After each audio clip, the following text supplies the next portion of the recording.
I do agree. The data agent engineers roles very much is going to make sure that this thing isn't going off the rails. And I think that there's like a really, I don't know if you end up with more jobs out of that. I don't know if you end up with less jobs out of that, but I do think that like it will very much change, and it will still require somebody to actually understand what the hell is going on in the business, what the hell is going on in the data. All right. Hello. Hello. Hi, Joseph. Welcome. Hello, Robert. Hi, Sma. Hello, Joseph. Welcome to episode 4 of Agentic Data. And today we're joined by a special guest, our friend Sma, the co-founder of Kelihi, which is a data consultancy. I think we very much enjoy talking to Sma about various topics, so we're excited that he's on today. We are actually in the same physical location, just in different rooms. Robert, do you want to kick us off with a brief intro about Sma and maybe let him introduce himself about what he's up to at Kelihi? And would be worth explaining how the hell we even know each other. That's true. Tell that story. Tell that story. I would like to actually say that, because I do think Okay, yeah, go for it. it's one of my, it's like, it feels like a very Silicon Valley-esque story, but like in the fun way, not in the like, you know, my VC fucked me over kind of way, or we were at a Coldplay concert and, you know, I got caught cheating. So like Joseph mentioned, I have a data consultancy, and I, in having a data consultancy, wanted to be aware of like all the different things in the space. And, you know, naturally that leads to reading a grotesque amount of content, most of which seemed like really bullshit. And when you two were doing hyperquery, I came across some of Robert's stuff, and some of which I have now learned is perhaps fluffy, but so much of content seems to be very focused, like overly technical things. And I thought Robert's was like actually focused on like, how do you actually get value out of any of this crap? Like, why is data even useful? And so you two not having known me at all, I was like, you know what, I like this. I'm gonna go sign up for hyperquery. And I signed up for this lifetime $100 license. And then we get on a demo call, Robert, and then maybe I don't know if you remember what happened after that, but we got a demo call, and then I was like, Robert, I don't really care about the product that much at the moment. I don't have that much use, but like I like you, and I just wanted to talk to you. No, that was great. It was really weird shifting gears from being like, I need to be in full salesman mode into, oh, I think this guy has some interesting things to say. Like, this might actually be a fun conversation. So, you know, like there's that kind of different mindset that you end up having in different situations. But yeah, that's how we met. So cool. Sma paid $100 to talk to you. That's basically what happened. Literally, I paid $100. I paid $100 to talk to you. That's not at all. That's completely factual. Yeah, it's a funny story. Then you guys met up, right? At some point after that initial encounter. I think we kicked off like a weekly, like a month, I don't know, some sort of like regular. It started monthly. Talking to each other. It started monthly. Yeah. And it would just end up being about all sorts of different data related things. I mean, I remember I live obviously in Brazil now, but I do these tours, and I was like, hey, I'd like to meet up. We talked about all sorts of shit. I mean, I remember walking around at the mall, and I think it was like the second call or the first call that we had. I brought up Rene Girard, and we just ended up talking about mimesis for like 30 minutes, which was it's a very tech bro-y who don't know sort of it's a very tech bro-y thing, but the basic idea is just that like everything that you desire just comes from what other people desire and have desired over the course of your life. But we won't get into that. This isn't like a tech bro podcast. Yeah, actually, I hear that it's a tech bro thing, but I've never heard of anybody talk about it. So I don't know if it's actually a tech bro thing. It's a Peter Thiel thing, but maybe that's the more. I guess maybe I'm projecting too much from that. I think Gerard in the academic space is very much not a tech bro thing. It's just that Thiel happened to literally say that part of his investment hypothesis was based on mimesis, and that's why he liked Facebook. And then after that, I definitely read plenty of tweets and whatever BS that quoted Thiel. It's mimesis, not mimesis. I've only read the word. I don't know. Like how do you say? Yeah, mimetic theory. Mimetic theory. Okay, yeah. Mimetic. I'm digressing a lot. Yeah. Yeah, but that's how we met. That was one of our first conversations, and then we talked a lot about other things. I never thought that I would have such interesting conversations with someone who paid to talk to me. Yeah, it's very interesting because Sma is very much like someone from our circle of friends, but is actually not part of this world, so to speak. So that's the very interesting part. I think this is a nice way of saying that I'm a dumbass that, is entertaining, right? But Small, I think you dropped out of school. Is that right? Which is like That's the right. complete opposite of Robert, who is an overachiever and got his degrees from both Harvard and MIT and has a PhD Yes. and all these things. This is the complete opposite. But you guys are similar in some sense. Could you tell us Yes. about you had sort of this unconventional way into data analytics through FP&A, and I think during that process you dropped out of college. I think. Yeah, Tell yeah. that story. I'll start from the beginning, and perhaps it'll be a little bit drawn out, but at least for me, it's like very personally relevant. When I got into college, which is not really a place I think most people would have heard of, I never had a job before, and so I tried like applying to all these different things. Basically, I ended up on this gig economy platform where I was like a warehouse worker, I was like a server, etc. And I actually really enjoyed doing that because I felt like the things that I was doing actually had like value to someone. Anyways, fast forward after basically almost flunking out of college, I ended up joining this startup, this gig economy startup, as like an accounting intern. And from there, I basically just try to like work my ass off to like be able to do Excel, which led me to when the company started to be able to scale, it started to raise money. I hired a CFO. CFO is like, I need somebody to do my Excel shit. And well, Did you study finance in college? I did, but and I'm not even trying to be harsh when I say this, like literally none of what I was learning had any connection with what I was doing. I remember there was a brief period where I was very proud of the fact that I was like building financial models. I was building investor decks, board decks, things like that. And these were things I remember people at college talking about, like these are things you're supposed to work on, but they never taught any of these things or like, how you even get into doing this kind of stuff. Yeah. Sorry to interrupt, but could we actually go way back? So you were born and raised in Chicago, is that right? Yeah. Yeah. What was the young Small like? If you sort of connect the dot backwards, so to speak, does it make sense that you ended up in this situation doing data analytics and so forth? Or did you like math and things like that growing up? Or no, I mean, I think if you could, the most succinct way would basically be that I was always very passionate about something at some point in time, but I wasn't very talented. So, and probably the things that I had some sort of comparative advantage on, like there was a time where I did actually excel at math. Like I was able to like jump grades and things like this, but I hated it. I hated doing any of these things. Yeah. But all that culminated in high school where I fell in love with basketball. Like we're talking 10, 12-hour days of just being at the gym in like a really stupid way, just Gatorade and pickup games. And I literally wanted to be the next Jeremy Lin. And as you can see, that has not worked out. But I don't think there's anything about my life at that point that you would have been like, oh yeah, this guy's going to end up in tech. I see. But I guess you took that obsessive drive and you're applying it to the work here. So that's the common denominator, I would say. Yeah, I'd say like I knew how to be passionate. And then when I joined this startup that I was just talking about, and again, I honestly think there's like some trajectory of me where I would have been like working in a warehouse or working as a waiter or something like that my whole life. And as long as I felt like I was like actually doing something like valuable, which I just never felt from school, I would have been fine. I happened to get extremely lucky. Can I just tell the whole story of how I like actually got into this company? Please. Yeah. Because it's like, okay, so I almost flunked out first semester freshman year. I got a 2.0 GPA. My roommate got a 1.9. He got expelled. So that's how close I am. Jesus. I was on scholarship. I had support. I almost lost all of that because usually it's because like I'm getting shit faced every other day. No, I just like had freedom for the first time. I didn't know how to do anything with it. I remember I did somebody's homework and, he gave me an Xbox because of it. So it's like, next thing I know, I have an Xbox and then, you do some more semi unethical things. And then now you get a TV out of it. And next thing I know, my dorm room became like the lamest place that people went to who just wanted to like watch TV, play video games and eat junk food. And at this point I have this like gig job, right? So I got some money so I could buy snacks and chips and whatever. Okay. Anyways, so I almost flunk out. I somehow don't lose my scholarship. I somehow am like still able to stay in school.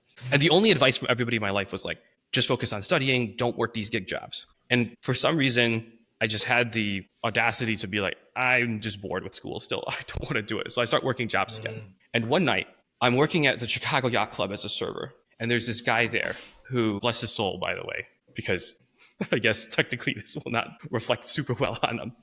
We start to talk and he goes, "Oh, I was majoring in finance. You're majoring in finance. Blah blah. If we have any accounting internships open, I'll let you know." And this guy's very wishy-washy, like sounding. Like he's, I think, a generally nice person, but he's very wishy-washy. So I thought nothing of it. I go to school nobody's ever heard of. I have a 2.0 GPA. I've obviously never done this before. I'm not getting an internship. Fast forward 3 months, he calls me and he goes, "Hey, we actually have an internship opening if you would like to come in." So at that same time, I had decided to refer a friend in to be another gig economy person, and like this is a W-2 thing. Like you had to show up at this office to like actually like be on the platform. What happens is I show up a week earlier than this like sales guy who called me to come in. And because of that, like literally because of all of this, my life has completely changed. I show up and there's this accountant who's working there. He's an expat, he's a Chinese expat, which is highly relevant to the story, who is probably working like 60, 70 hours a week, making like 30K because, well, let's just say the company didn't pay very well. And it's very clear that he was stressed out. And so I get introduced to him and he's like, "I'm sorry, I don't have time to talk right now, but here's my email and just email me this weekend. We can figure it out." And guys, I legit look at, I emailed him and I look at this email thread like at least once a year. I email him and because I'm a dumbass 18-year-old, I go, "Do I need an interview? Like this is a job." And I go like, "Do I need an interview?" In reply, because he also is like young and doesn't know what the hell is going on. He's like, "No, we can just talk." I look at this, it's like purple text from like back when I had a Yahoo email. So I showed up the next week or maybe 2 weeks later. They never interview me. They never look at my resume. And I just start handwriting deposit slips to take to the bank. That's the very first job I ever had. I found out that I was unpaid because they never asked for my banking information. From that, I basically just kept working there. Everybody in my life, in some sense, was like, "Oh, great, you got an internship at a real company. This is going to be cool. This is good for you." And then I just got my grades good enough to maintain my scholarship. Fast forward to this summer. That was second semester freshman year. Fast forward to the summer after. I get lunch with this salesperson that had like sort of kicked off this whole thing. And he goes, so the accountant that I was working under, his name was Jerry. So the salesperson, he's like, "I'm really glad things worked out between you and Jerry." I'm like, "What do you mean?" Like, it was like a really ominous sounding thing. And he goes, "Well, when I found out that you two didn't speak the same language, I got really worried." I'm like, "What are you talking about?" It was like, "Well, Jerry's like English wasn't that great, and I thought you'd be able to translate for him." Except okay, here's the thing. This guy never asked me if I spoke Chinese. And obviously, for those that know, like there's different kinds of Chinese that you could be speaking. And then he never even asked me if I was Chinese. And so this guy just assumed these two yellow dudes must like be able to communicate in some, way. And I'm like, I was like shocked at the time. Again, he was actually very nice about all of this, right? Like he actually had he was well intentioned about all of this. And but if this or that happened, like the rest of my life does not happen. So yeah, like I guess racism in a way is like had a very positive reason for like why I'm actually able to sit in front of you today. And why that's all relevant is I stayed at that company for 6 years. They did end up paying me. I ended up doing all sorts of things, including product, marketing, ops. I tried sales, although I was only able to do it on the weekend. So was never able to close anything. I did finance, like I said.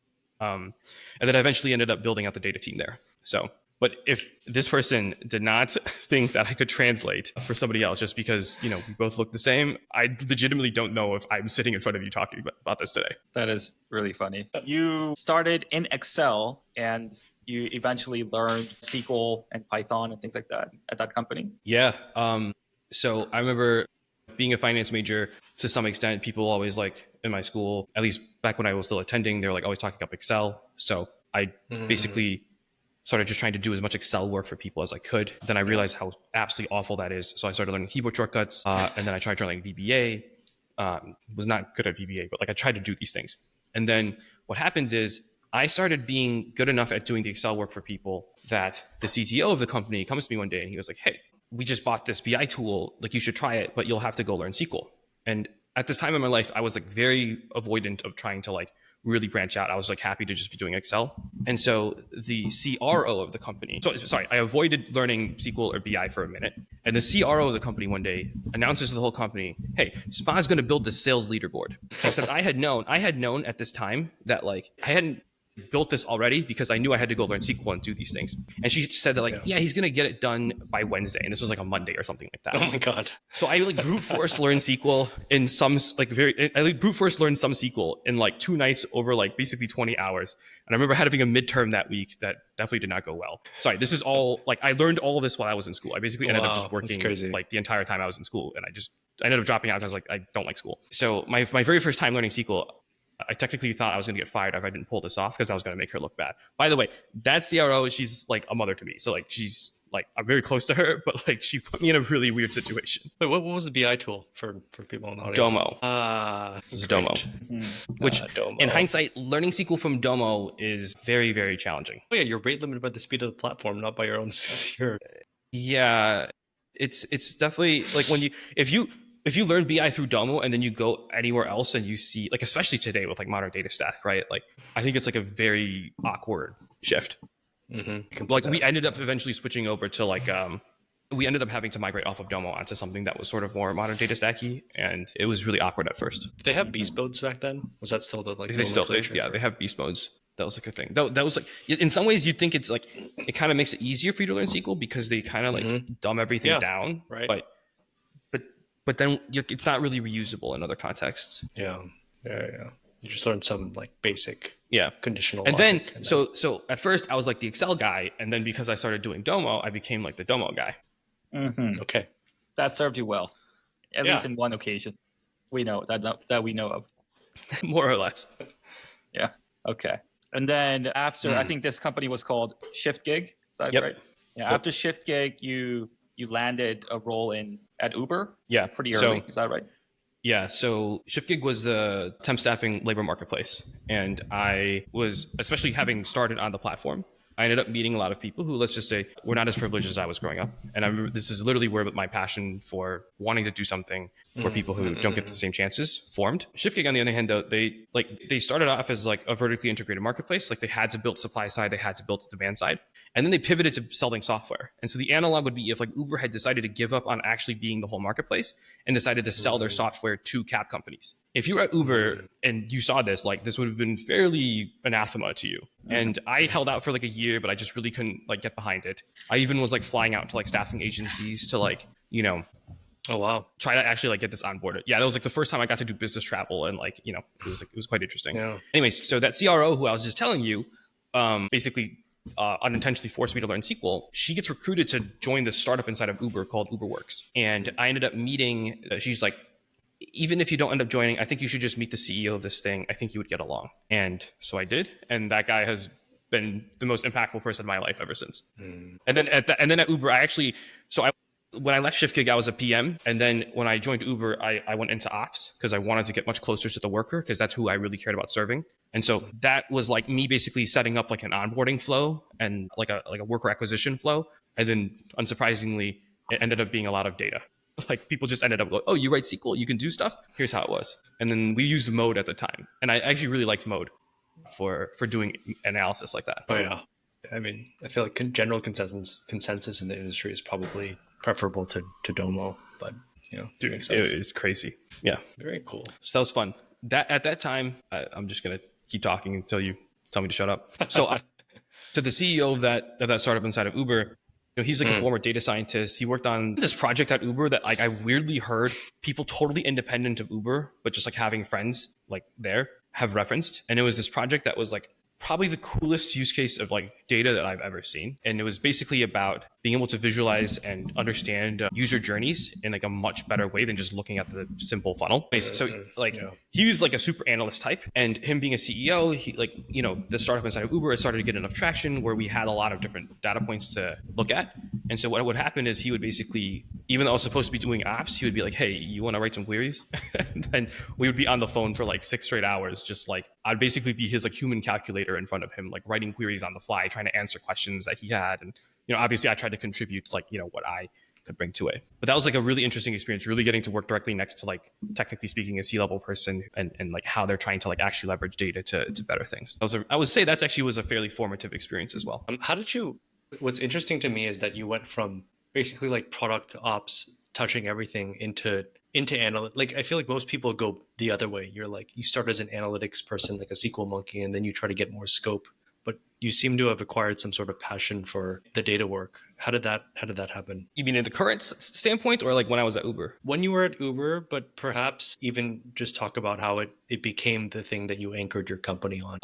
Yeah, I wouldn't say that I'm necessarily super passionate about data itself, to be honest. I think there was like really interesting problems. So really what happened is, so I joined Uber, and then our startup was actually doing quite well because of COVID, but it wasn't in focus. And so our whole thing got shut down. Wait, before you just get into it, I think people know that you have a data consultancy, but do you want to talk a little bit about what Kelihi is, so that way Yeah. folks have a sense of Okay. So no, yeah. like the whole thing, or just like the fact that it's a consultancy? Yeah, maybe the whole. I mean, I find the whole thing interesting. I don't know. Okay. Yeah. I worry that I come across preachy when I talk about it, but so I'm No, not it's passionate. yeah. To answer your question very directly, technically Yeah, yeah, speaking, yeah. I'm not passionate about data, and at least it's not my like most passionate thing. What I'm really passionate about is creating opportunities for people that don't have them. In a more formal sense, you could call it like poverty alleviation. And so my consultancy is from a customer standpoint, like fairly normal and straightforward. From the sort of back end, like almost like the supply chain of it, it's I think a little bizarre. So the sort of like given this passion that I'm describing, and then how I ended up started was actually that we got my company got shut down, startup got shut down. I ended up moving to SF to start a company with the CEO of this thing.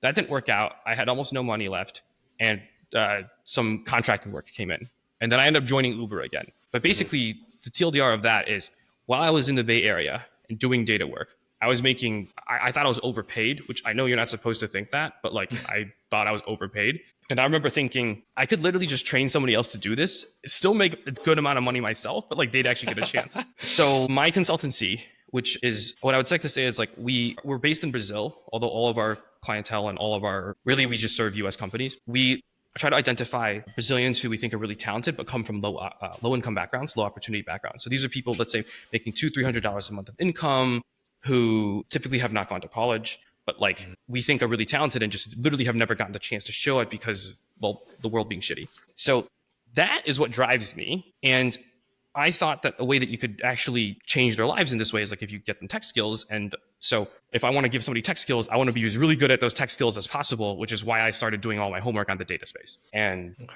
how I ended up finding you all. Does that make sense? So in a sense, like that's, I actually would have preferred probably to your point of like being more broad, being more general, if I had just stayed in tech, but like, or stayed in normal tech. But I think that's very hard, obviously, to like transfer quickly or like empower somebody to learn very quickly. And so getting somebody some foothold into, let's call it higher wage problem solving, was the impetus. And that happened, like the closest specialization I had was data. That makes sense.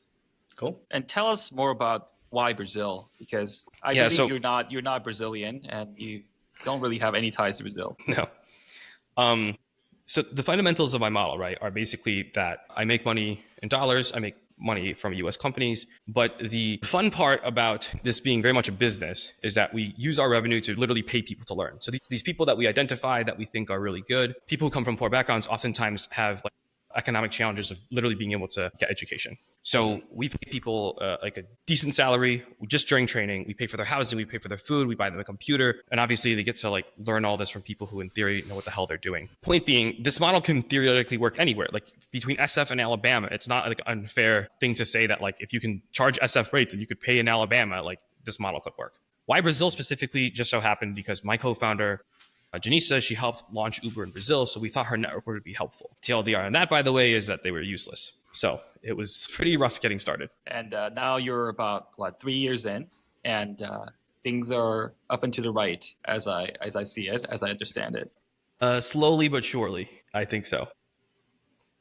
It always slowly but surely and painfully, inside. But I think I'm starting to get better at reducing pain and not just managing my reaction to it, which I actually think is like a very useful thing to think about as a founder. It does seem like the fact that you had this very unconventional path of being forced to learn data, forced to learn SQL, that gave you some amount of courage and resilience to actually go to a completely new country without knowing anybody and just starting from zero. Is that fair to say? I don't think that when I was younger, I would do these things. And I think for myself, it's because I came to the United States with basically nothing with my family and had to learn English from scratch and had to learn everything from scratch. So that gives me some kind of courage and resilience to be like, okay, it's okay. I've done this before. It's actually much easier now, that type of thing. Would you think that that is the case for you? Or where does your resilience come from? Because what you're doing is very non-standard and quite chaotic to some degree. That's and I'm not saying that you're saying this, but to some people that's a very kind way of saying stupid, non-standard and chaotic. I'm not saying that you said that. I think my whole life, like I said, like I've been driven by passion, and I'd like to think that I'm more pragmatic about what passion means in this case. And in that case, and in this sense, like I feel like I'm very much driven by my arbitrary set of morals. And I think every time I think I'm doing the right thing, or if I'm trying to go after doing the right thing, the everything else just feels like it's just noise surrounding it. So I'm like, I think reasonably intense and single-minded about like how much, what lengths I will go to try to like accomplish that. I do think, and I think this is actually a really relevant point of really what I'm trying to do from a people development standpoint, which is, yeah, I do think that like going through those experiences helped develop that resilience in me. I don't think that's where it stems from per se, but it did prove to me over and over again that like I can, learn new things, I can deal with new challenges. And why I was saying that I think is potentially important to anyone who is trying to develop people, in so much as that's relevant still. Maybe we're just developing all agents now. But I think a lot of the times coaches and teachers and mentors think that like they need to show the person, the way. And I think it's actually that you need to show them how they can show themselves that they are capable. In other words, like if you are always the reason that somebody is able to do something, then by definition, they're not self-sufficient. And I would say that like I probably overly preach self-sufficiency to the people that that I've been training with and working with. But like really what I'm trying to get them is get them to be able to show themselves that they are capable. Because once they have that, like it's pretty much impossible to lose. And it's beautiful. Like it's like escape velocity, literally, as a person. Understood. And I think if I read this correctly, I think the scarce thing that you're providing these folks, the folks that you're training to be data analysts is oftentimes you just, in your case, you needed one racist remark to actually get you propelled to wherever you are. But people just need one person to believe in you, and say that you could do it. And that's all it takes for that person to actually grow into something bigger. Do you think that is what you're fundamentally doing here? Yeah, I do think so. I do think that like I feel somewhat like if I had something akin to a superpower, it would be this like extreme to an irrational extent belief in people. And whether even the people that I'm working with right now are very on a day-to-day basis thinking, oh, Sma believes in me, and so therefore like I'm able to now succeed. At least like the whole setup is manifested, I think, in the fact that like, listen, like you are capable. The most important thing is that like, you are able to see that yourself now, right? Because like I can tell you that you can do something till I'm blue in the face, but until you start to believe that, right? I think this is where like you will not see much improvement in someone. But me, like, yeah, like what my company Kelihi, like being the Kickstarter of, is sort of having bootstrapped motivation or bootstrapped belief until they're able to get it themselves. And at this point, I mean, in the beginning, it was just an idea, right? There was absolutely no evidence that this could be done. But yeah, now there's evidence. Now there's a flywheel. Like folks can see that, okay, there's some examples of folks that got trained and now is making good money with a good career and so forth. And now I could be like that and make something like 10 times more money than I have made before and have a much, much better life. Yeah. Well, I think to respond to the statement in some fashion, I do remember when I showed up to Brazil and I thought it was like, all right, this idea is kind of crazy, but what did drive me was this belief in people. And basically it took us like 6 months to even just get like a first cohort of 3 people, mind you. That's it, 3 people. And of course, after you get them onboarded and you start working with them, it's like, there's all these moments. It's not like I found a bunch of prodigies who just magically became PhD level like math whizzes, right? Like instead, what I ended up finding were people who could be clearly very capable and very competent, but I think that gets shown in very nonlinear ways. Like it probably took me a year to really feel like, wow, we're finally making progress. As in like, I'm seeing this person go from like, and mind you, like the people that I'm talking about, like these are people who like the receptionist, they were delivering ice. They were sitting at home, not doing anything. And I'll pretend I have like some sort of decent enough identification and filtering process where I was like, I think I see something in you really worth, working with you on. But like when you're starting from zero in that sense, right? I think that like, I think it was really hard for me to like believe that like it would work. Now the question to me now is no longer whether it works. It's like, how many people can I serve? How many people can we impact? No, it just must have been a relief to get past that inflection point. I mean, like, I feel like it's like pre-PMF, post-PMF for a standard tech company. In some way, right? Kind of. I don't know if I would say we have PMF. I think I would probably say we don't. Right. Like in terms of like the entrepreneurial journey, like literally in some ways it was like, it had like a lot of the sort of that roller coasteriness. Like I was making good money in SF. I ended up dropping all of this, moving to Brazil. And then like 3 months into being in Brazil, I lost 95% of my net worth, somewhat self-inflicted. but basically just the market was shit at the time, and I shouldn't have been buying on margin. So that was like scary. And my co-founder was helping out a lot more than she should have needed to. And I remember like the strategy initially, and this is still sort of a part of what we're trying to do, except I still don't really know how to execute it, which was talking to NGOs, right? Like where are there pockets of these people who, come from disadvantaged backgrounds, but like could be like very talented. And so we tried talking to NGOs, and like I don't speak a lick of Portuguese. I don't know anyone. So like I'm like basically I remember cold calling NGOs to try to like get them to get in touch with us. I had like a Brazilian who was helping me do translation. They were a little too scared, I think, to like really execute this all the way through. But yeah, like it was like the first order thing was like, can I even find one example of this type of talent that I claim exists? Yeah. And that was definitely, I don't know if it was scary. It was just like, okay, I actually have to like prove this out. Like it's just not a given. Like it's nice to say. Everything about what I'm describing is nice to say. Oh, there's lots of like untapped talent that just never got the chance. And if you just gave them a chance, like they would be able to like do well, blah, blah, blah. Actually proving that is like very non-trivial. It's hard. Yeah. Do you think you found these pockets now? Do you have a good sense of? No. It's still more on an individualized basis? It's more of like, I go back and forth between this. And it's like, especially because, look, I'm a professional services firm.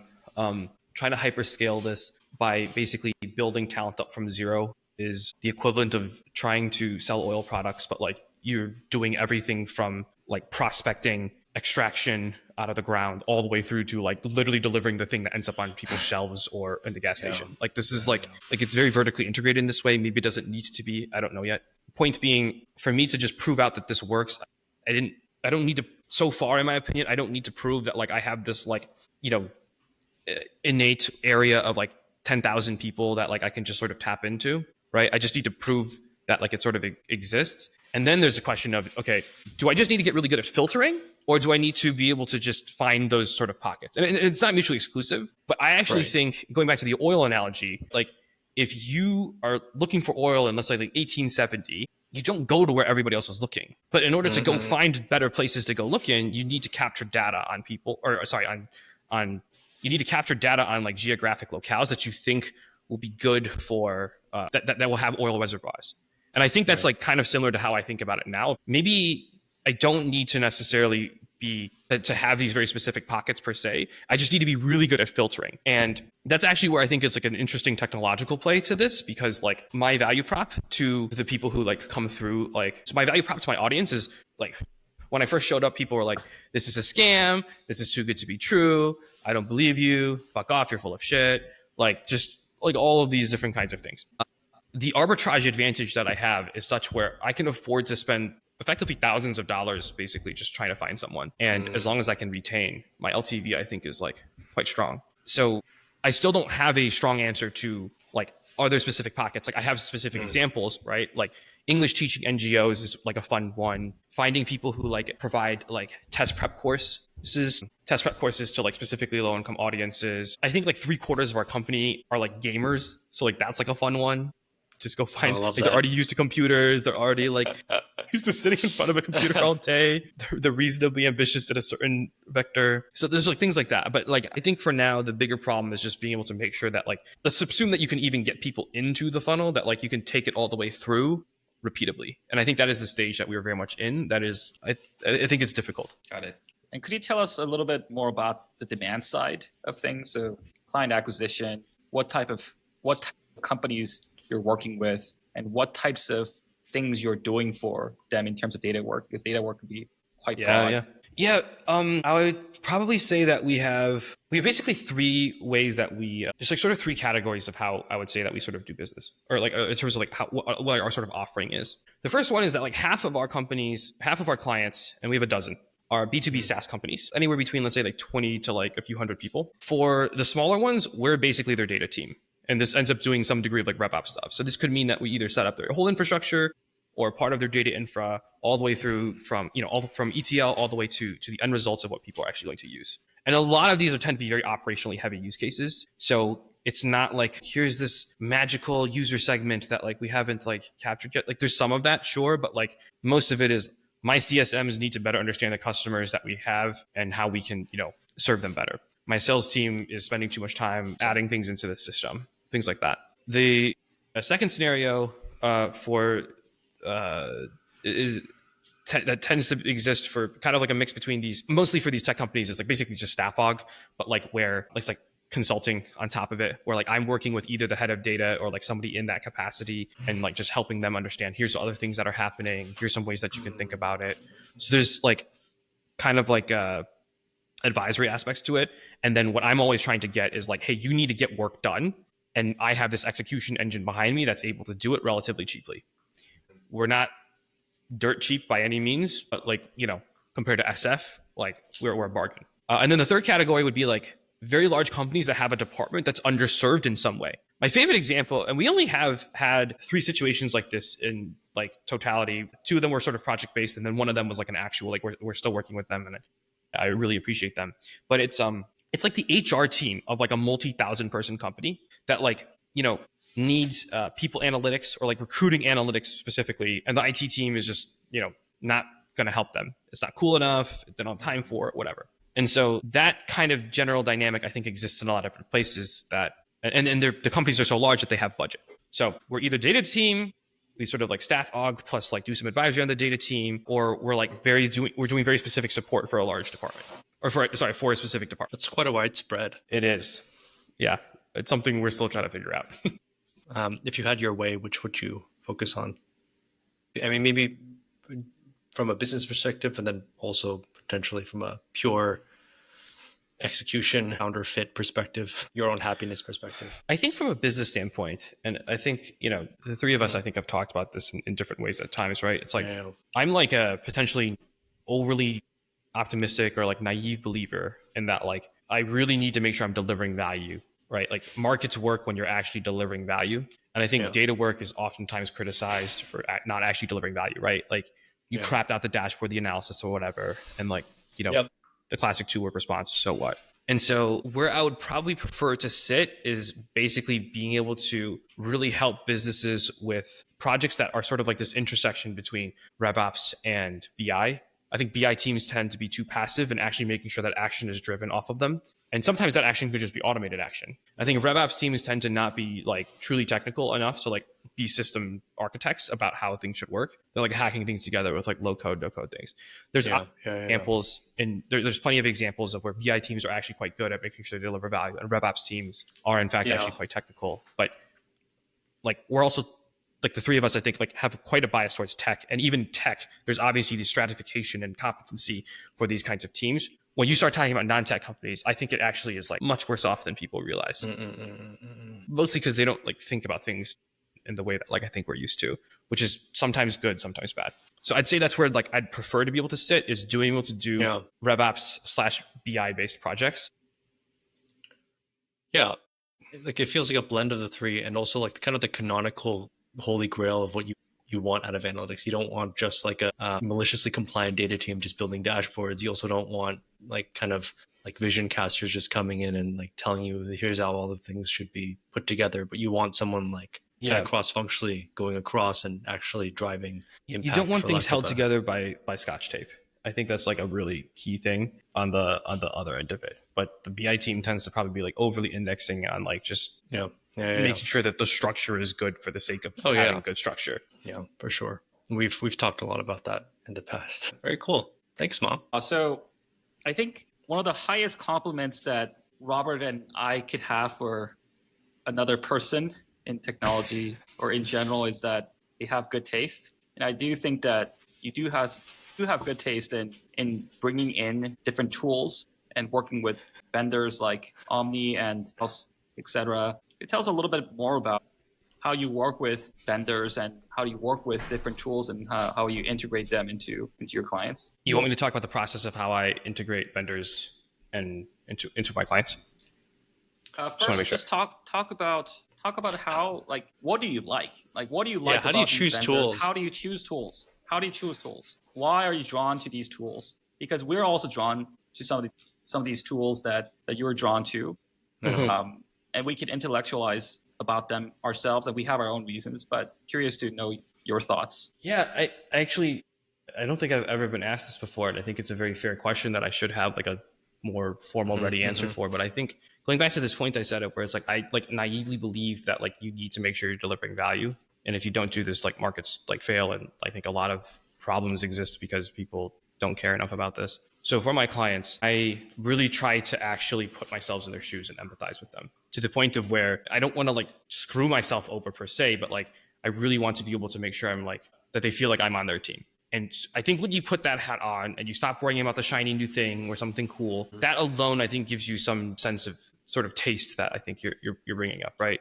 So like, is this tool trying to just gouge me in terms of price? Is it easy to use? And if you sort of condense that down, it's like, how is the end user actually going to get affected by this, right? I feel like these are trite things to say that are like very commonly held, but I guess the simplest way of describing how I would make these decisions tends to be, how do I think the person, I try to actually sit with the person who I think is going to end up using these things. And I think I either just basically know now, like I have been able to like extract their mental model and like be able to adapt it into mine, or I literally have direct feedback from them on like the pains that they have.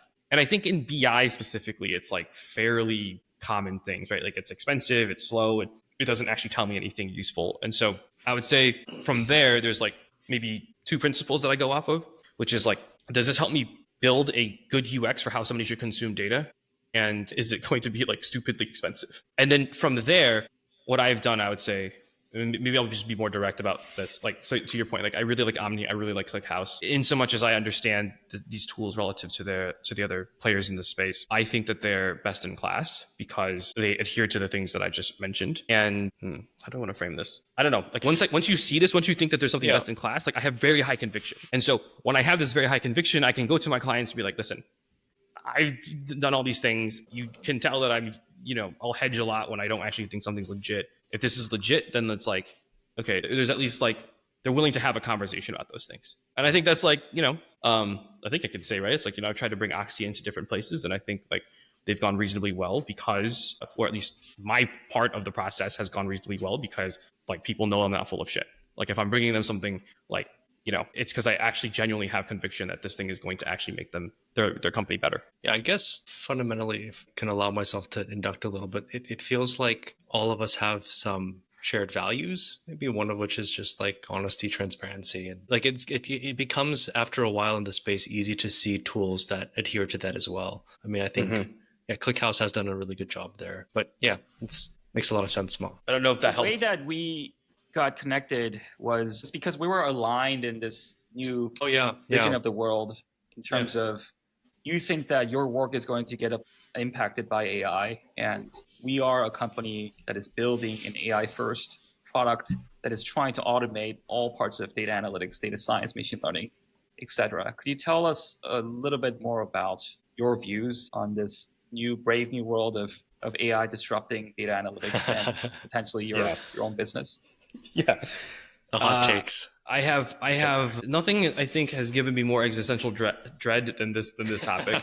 But Nate, not for myself. I'm not super concerned about that. It's because, my whole business is basically built around this idea of offering people the opportunity to build a career around this skill set, frankly. And if that gets automated away, then I have unintentionally lied to somebody or like fed them like false hope. And I think for people from these backgrounds, it's like I think about this probably more than I should, given how little control I have of it. So to more directly answer your question, I think it's been, look, I'm not like a particularly bright person, but I do think it's been really like, in so much as like I can try to think, it's been really hard for me to understand even what the first principles are about AI and how it's going to affect things.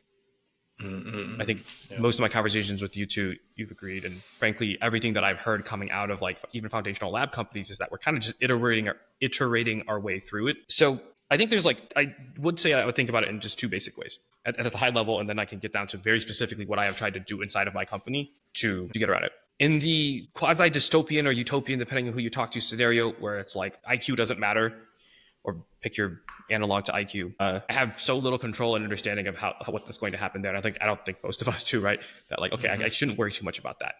So there's this other scenario where it's like, okay, I genuinely think of what I'm trying to do is creating a new talent pool of like great problem solvers. How much is great problem solving going to matter, at least in the data context in the future, right? And I think I would say that like, it's certainly going to matter less and less. In the sense that like the easy things are like there's people who have jobs of where they're just like basically crapping out dashboards or like doing some like Excel based thing that like is like frankly somebody could have automated already. I think these things are probably done like sooner than most people would think, but probably later than what the AI people, like the accelerationist thing, because I mean, let's face it, we all know kind of how much we tend to underestimate dealing with people. It won't be because the technology's not there. It's because dealing with people and trying to get change management, I think, is hard.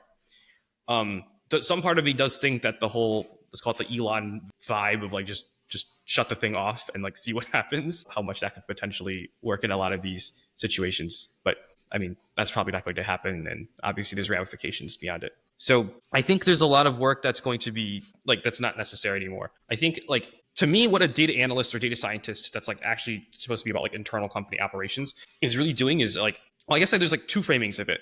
The first part is if you think of it of a business and the notion of like some sort of metric tree, right? Or at least like some input output function with like many sets of inputs trying to drive towards some hopefully fairly concise set of outputs. The data team's function is basically to help make that very clear to everyone in the business what that whole call it formula looks like. And then they're constantly trying to modify that. Like, okay, this input doesn't actually predict the output. Like, I need to scrap that. This input does help. We need to like manage this and like understand it better. You could call it a metric tree. And so basically, like if you want to frame it like that, I think the data team's role is to be able to do that. And I think AI is always going to have some degree of a hard time being able to actually help maintain and manage and develop on that, unless it's like literally an employee inside of the company in a way that goes well beyond the personification that AI companies are doing from a propaganda standpoint. And I think at that point, you're fairly close to AGI, even if you're not you're not in like the super scenario, right? Like I think because these people need to be in like the company embedded and understanding this context in a way that I'm not clear exists even in like relational storage, or I mean, I don't know, like just computer, like digital storage. So I think there's still going to be some room for there to be people who do what I'm effectively calling, and what I mean, this is what I mean by the sort of second way of thinking about it, this translation between reality and data to reality.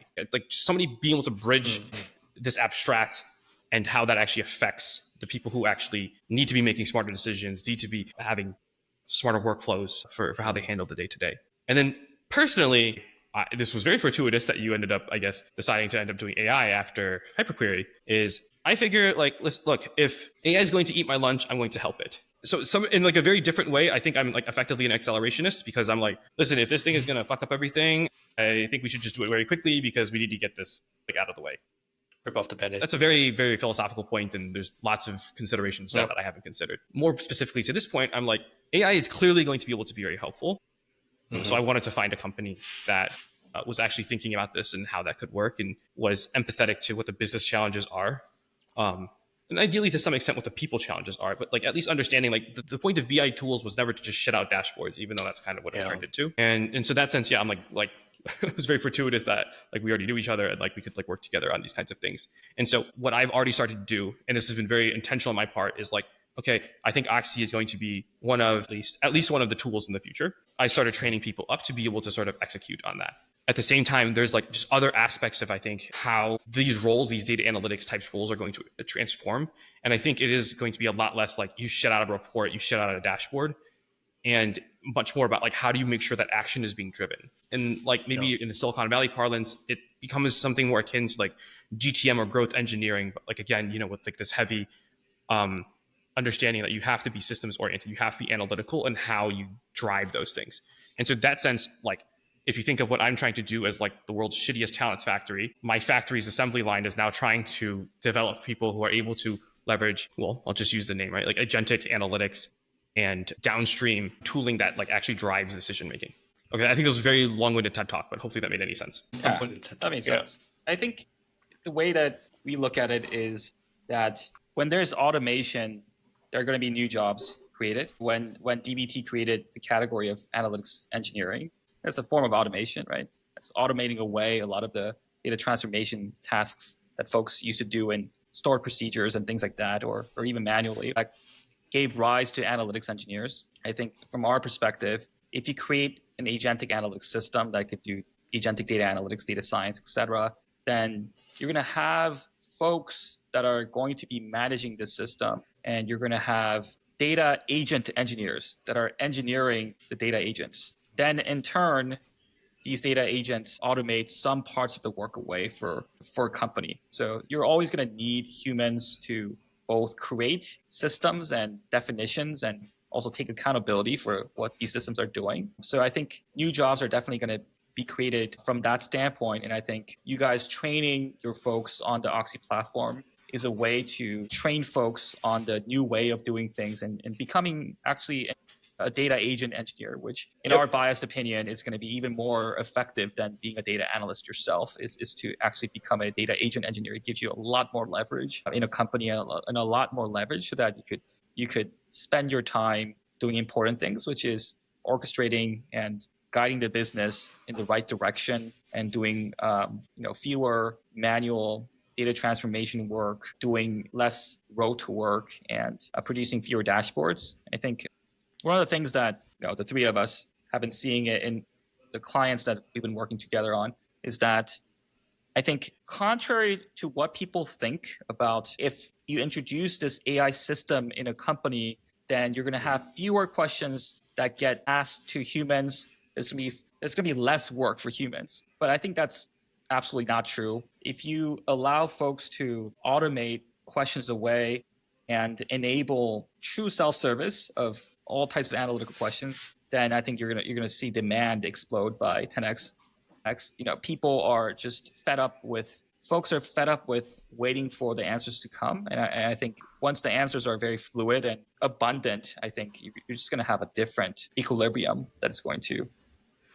There's so I've worked in like warehouses and factories, and I think like I've seen this analogy get used since like AI has taken off. But it was actually really interesting because it just like had this like realization one day, and it's not original, it's not novel, but like I was watching all this heavy machinery do these things, and like my whole job was basically just make sure that it didn't go too far off the rails. And there's like tons of jobs for this, and obviously we're trying to get automated warehouses and factories, so like to some extent there's some way that this just can go. But like if the analog to before industrial revolution was that you had a bunch of craftsmen having to do these things by hand, and then factories allowed you to sort of like massively create more value out of it with some pain along the way.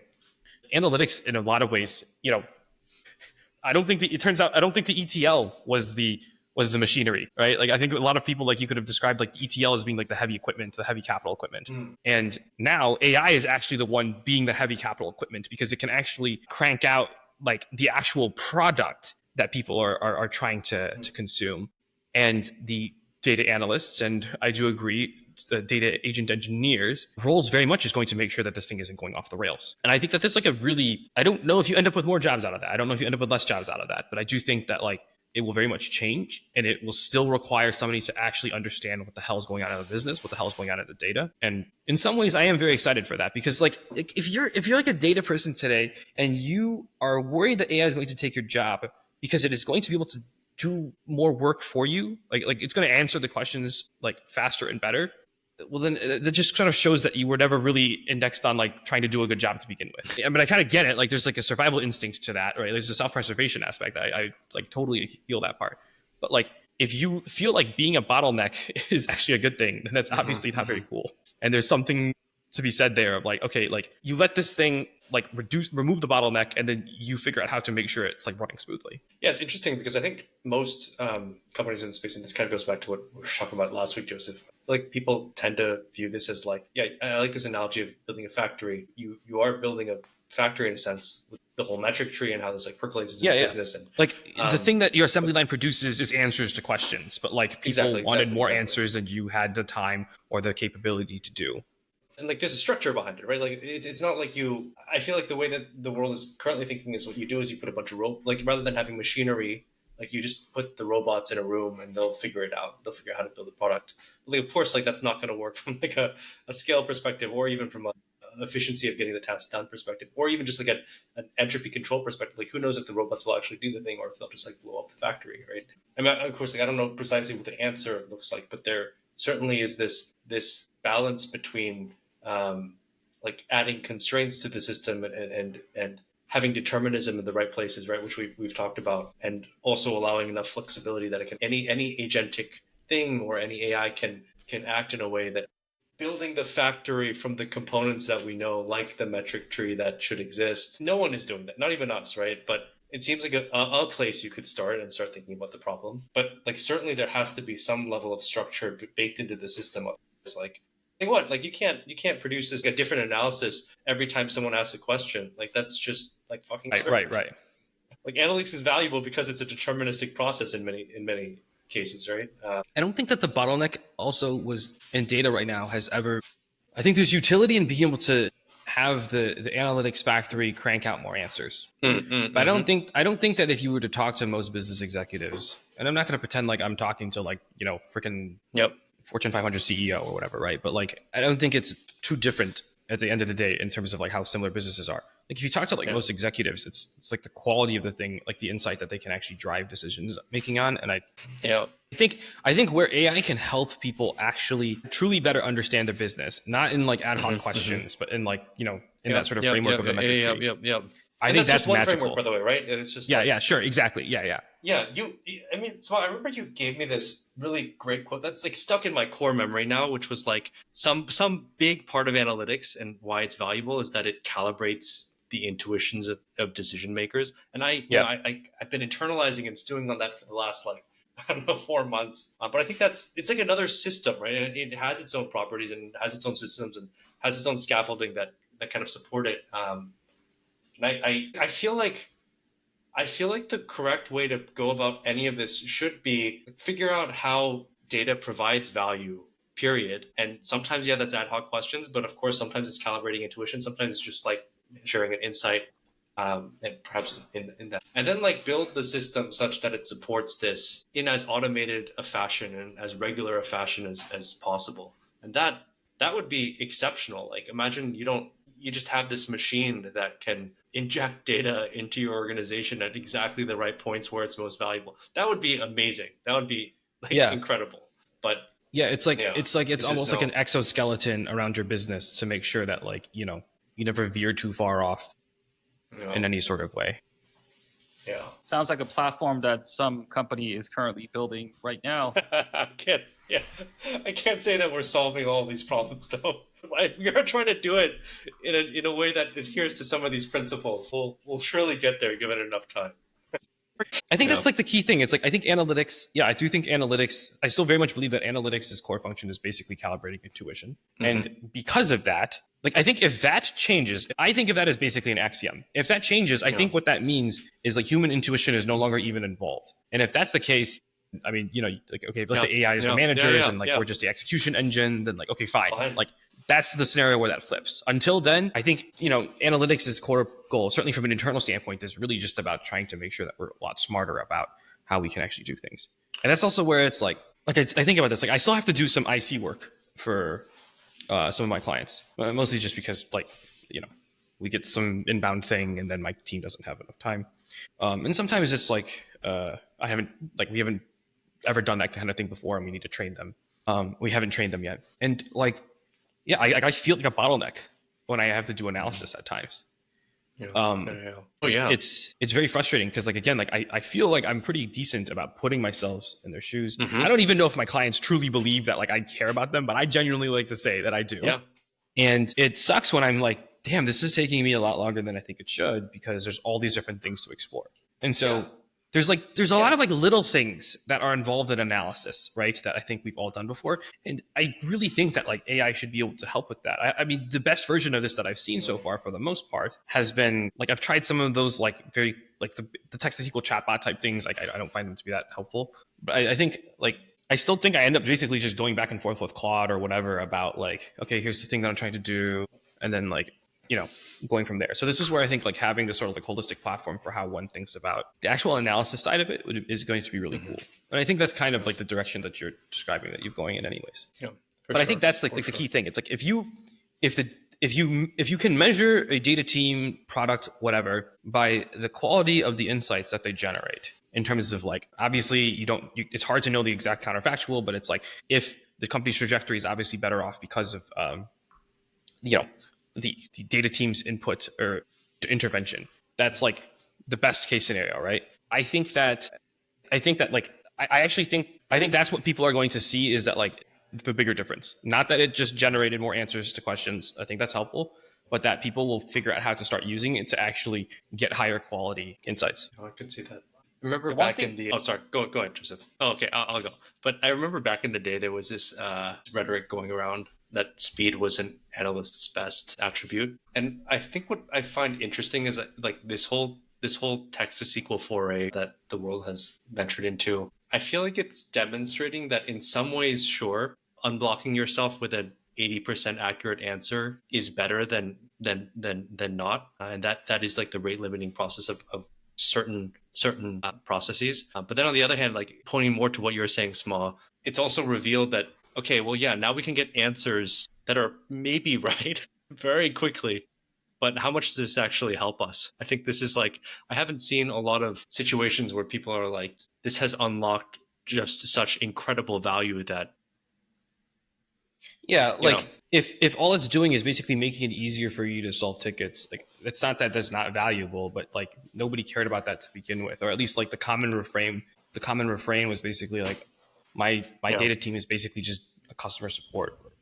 It's a support yeah, team. Like they ask yeah, questions, we yeah, fill yeah. them out. Like it's helpful, but like that's not the thing that I think really moves the needle. And I No. think to do that, like where data team actually, I'll be the most prescriptive that I can be, largely because I'm trying to, take my own medicine, is for data teams to be more useful in this new age of AI. They really need to make sure they actually understand how the business functions. They can't sit in their ivory tower. I can't tell you how many times I've heard some data person go, "Oh my god, if my stakeholder would, like, they're so dumb, they just don't do these things." I'm like, motherfucker, you don't like know what the hell they actually do on a day to day.